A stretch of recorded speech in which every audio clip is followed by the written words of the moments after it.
Bonjour, donc Bonjour. on sort du spectacle Bal des voleurs. C'était un spectacle original, dynamique, drôle, qui est fidèle sans doute au texte de Jean Anouilh, Tout je à pense, fait. sans Tout à fait, problème. merci beaucoup. Mais une version quand même pas ordinaire, quoi. Ouais, Et, je, et je- je vais vous demander, bon, déjà, pourquoi avoir choisi cette pièce? Et bon, ok, alors qui commence? Alors je commence. Alors, on a choisi cette pièce parce que ce qui est très drôle, c'est que les personnages principaux donc, sont des voleurs qui se déguisent pour faire leur coup, pour approcher leurs victimes. Et donc, Victime. ouais, voilà. Et qui aiment du coup beaucoup s'inventer des personnages, inventer des histoires autour des costumes qu'ils portent. Et donc on s'est un petit peu reconnu dans ces personnages qui inventent des histoires et qui s'inventent des personnages. Et ça va donner aussi une belle dynamique, à la pièce. Et donc c'est quelque chose qu'on aime beaucoup faire. On aime beaucoup les mises en scène corporelles, visuelles. Et il y avait vraiment tout ce qu'il fallait dans cet univers-là pour mettre tous les éléments qu'on aime nous d'habitude. Donc voilà, c'est ça qui nous a beaucoup plu dans cette pièce. Et on adore les changements de rôle. Et là, en l'occurrence, il y a une douzaine de personnages dans cette pièce. ah oui, ça défile. On joue à 4 comédiens et il y a des rôles qu'on se partage aussi, ce que permet le jeu masqué. Par exemple, Timothée et moi partageons le rôle de Gustave, mais aussi le rôle de Peter Bono.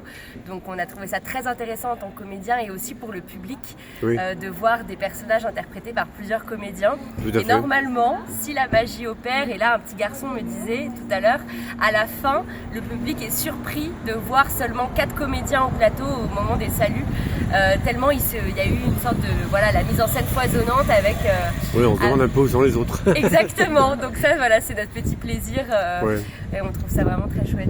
ouais, bon, d'accord. Et dernière raison aussi, c'est qu'on tient à chaque fois à choisir des pièces avec des beaux rôles pour les personnages féminins notamment.